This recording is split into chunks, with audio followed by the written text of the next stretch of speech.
A IJ Ribeiro, terceirizada da Amazonas Energia, empresa de distribuição de eletricidade do estado do Amazonas, pode ter que pagar até R$1.700.000 de multa após denúncia apontar o impedimento de funcionários para votar no segundo turno das eleições. A sentença de primeira instância atende pedido do Ministério Público do Trabalho. A procuradora do MPT, Gabriela Zaccarelli, revela que no primeiro turno a postura da companhia foi diferente. No primeiro turno, a empresa liberou os trabalhadores e, inclusive, teria fornecido transporte para que eles pudessem ir para suas cidades que estão registrados para votar. Já no segundo turno, a empresa se restringiu a informar que os trabalhadores seriam liberados após o turno de sábado e teriam apenas esse período da tarde de sábado até o domingo para poder chegar em seus domicílios eleitorais, o que é muito difícil aqui no estado do Amazonas, considerando a dimensão continental, considerando que o transporte público é bastante escasso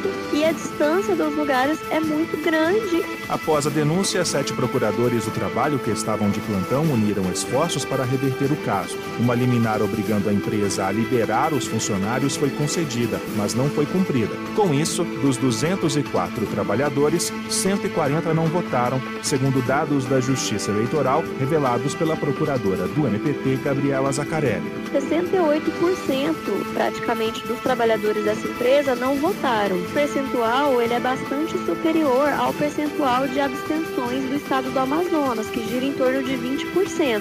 Conseguiu-se, a partir da análise dos dados da Justiça Eleitoral, verificar que, de fato, a conduta da empresa lesou a coletividade de trabalhadores. Segundo a procuradora, a empresa pode ter que pagar até R$1.700.000 em multas. Foi proferida sentença pela 13ª Vara do Trabalho aqui de Manaus, a qual condenou a empresa em danos morais coletivos no importe de R$500.000 e em todas as multas referentes ao descumprimento da decisão liminar. O total dessa condenação vai girar em torno de R$1.700.000. O advogado da IJ Ribeiro, Paulo Dias, afirmou que faltam provas para serem analisadas e que a maioria dos trabalhadores tem domicílio eleitoral próximo. Dias declarou que o transporte de eleitores no dia do pleito é proibido, mas que atendeu à decisão judicial. Não houve de forma alguma impedimento nem cerceamento do direito de ir e vir de qualquer empregado da empresa. Tá? Nós até colaboramos e muito com a Justiça Eleitoral ao oferecer o transporte que já tinha sido determinado judicialmente para que cada um pudesse se deslocar até a sua zona de votação. A empresa também pretende recorrer da decisão.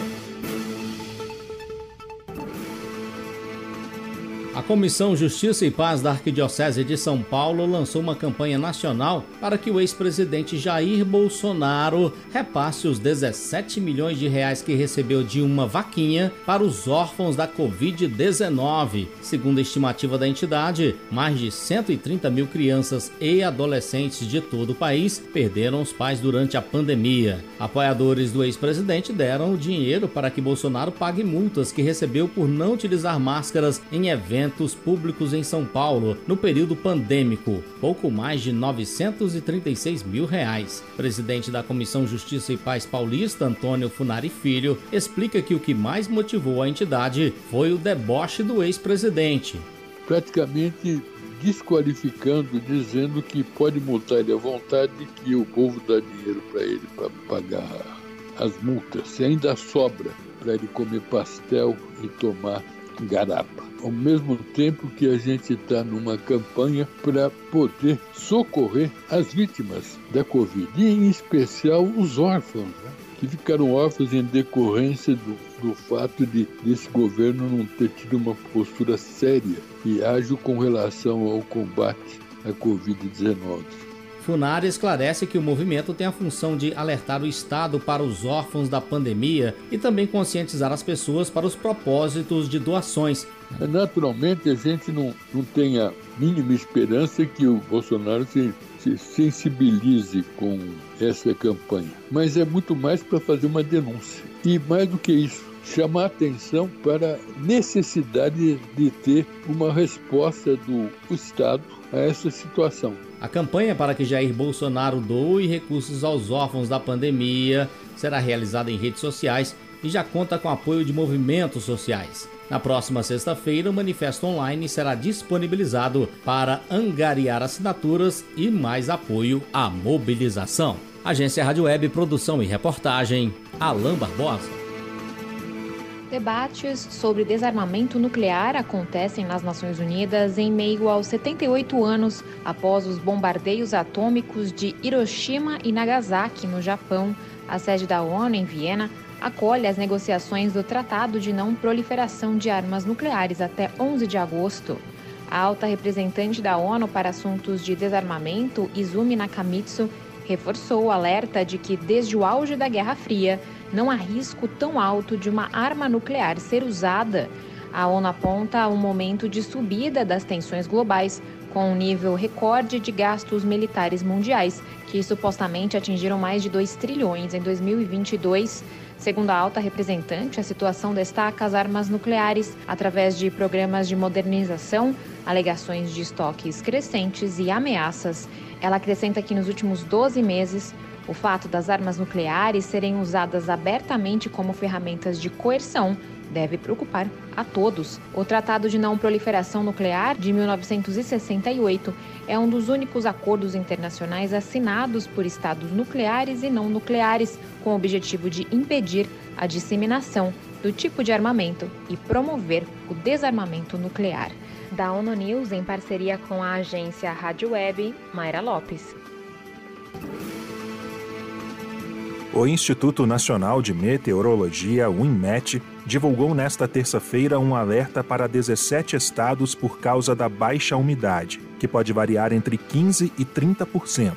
Amazonas, Bahia, Ceará, Distrito Federal, Pará, Paraná, Rio de Janeiro, Maranhão, Mato Grosso do Sul, Minas Gerais, São Paulo, Roraima, Piauí, Tocantins, Paraíba, Pernambuco, Rio de Janeiro e Rio Grande do Norte são atingidos pelo tempo seco e quente. O médico Rafael Canto adverte que o período requer cuidados com a saúde, principalmente para quem já tem doenças respiratórias. Porque as células ficam muito desidratadas e o muco que nós temos presente nas vias aéreas, que deveria ajudar a proteger então contra infecções, acaba ficando muito espesso, muito ressecado, e isso acaba facilitando muito a contaminação do organismo.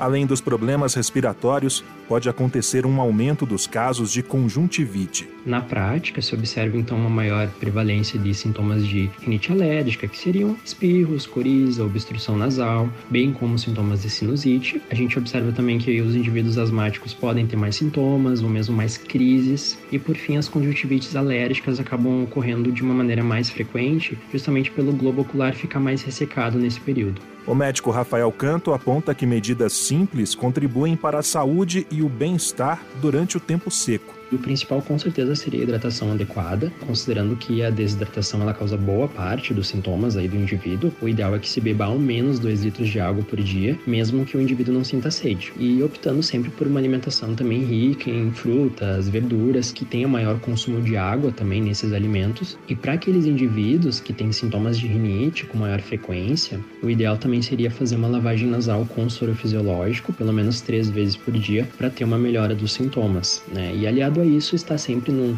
ambiente bem arejado, então em casa manter as janelas sempre bem abertas. E fugir do contato com pó, além do sol em determinados horários do dia. Nós devemos evitar também, então, a exposição ao sol nos horários de maior incidência, que seria das 10 às 16 horas, e bem como evitar a prática de exercícios físicos ao ar livre neste período também. E, por fim, cuidados com a pele. Então, usar hidratantes, evitar banhos muito quentes, pois esses banhos eles acabam ressecando a pele e facilitam muito o processo de contaminação. A Sociedade Brasileira de Dermatologia ainda recomenda o uso diário de protetor solar, especialmente para quem possui pele sensível. Agência Rádio Web, produção e reportagem Rafael Silva.